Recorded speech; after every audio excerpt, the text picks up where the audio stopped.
كانوا كله وكي كليجس لسكو قرحنا سيدا قبان ضد بدن أو صوماليات وأسكري إثيوبيان وحجوجا حضور أو كترسن كوفر قلبيت وحو سمعنا يو شرحات بدن مقارن دونت وأوجدان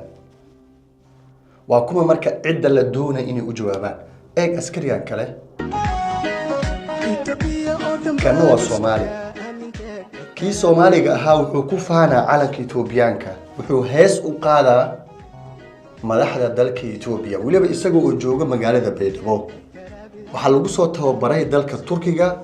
Baydhabo waxa loo geeyay la dagaalanka al-shabaab iyo nabadeynta koonfur galbeed laakiin maanta wuxuu na tusayaa Itoobiyaanka inay yihiin kuwo ku weyn deegaanada ay joogaan iyo halka isagoo uu joogo calanka Itoobiya ayuu na tusaa dhinaca kale calanka Soomaaliya ayaa ugu xiran dhanka kale koonfur galbeed waa uu heesaa madaxdii كي إثيوبيان كأهانا أسقو جوجو دول كنيكا علن كي إثيوبيان كو هسايو أيو إنه علن كي سومالي قبته دبدينا دول كنتودك وكوس استاجا ولي بقى أسقو إريو حجرة استعمالاي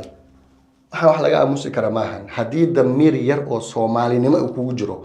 وحاربنا مقال كان إنا جارسينا أسكرت الصومالية وحاربنا إنا جارسينا مدحدا دل كانوا هو جامسو سي طلاب الله وقادوا لبدان أسكريبا كان صوماليغا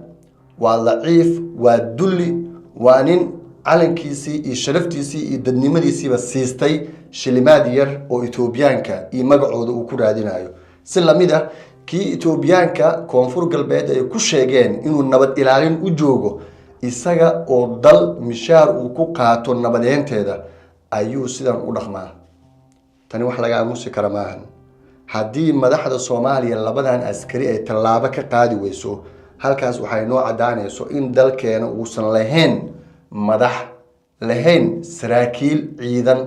labadan nin waa in ciqaabta ciidanka la marsiyaa midna waa Ethiopian midna waa Soomaali dulli awlibo kan Soomaalinimada in orod looga saaro waxitaa dadka isticmaalo baraha bulshada waxay ku ololeynayaan ninkan xarig iyo wax la mid ah xitaa inay meesha ku arkaan bay ku toogtaan lagama aamusi karo lama qarin karo waa muwaadin Soomaaliyeed calanka Soomaaliya iyo calanka Itoobiya labada dhinac ku wato madaxda Itoobiya u heesaayo dhanka kalena uu joogo askari Ethiopian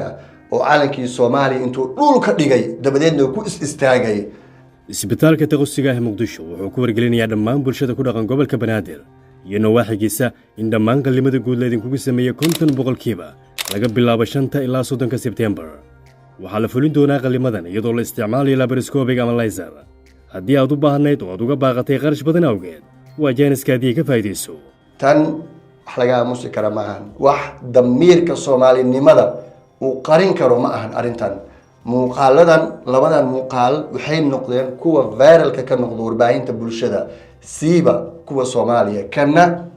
muuqaalka Itoobiyaanka dalka Itoobiya waa muuqaalka ugu hadal heenta badan waxay ku faanayaan maanta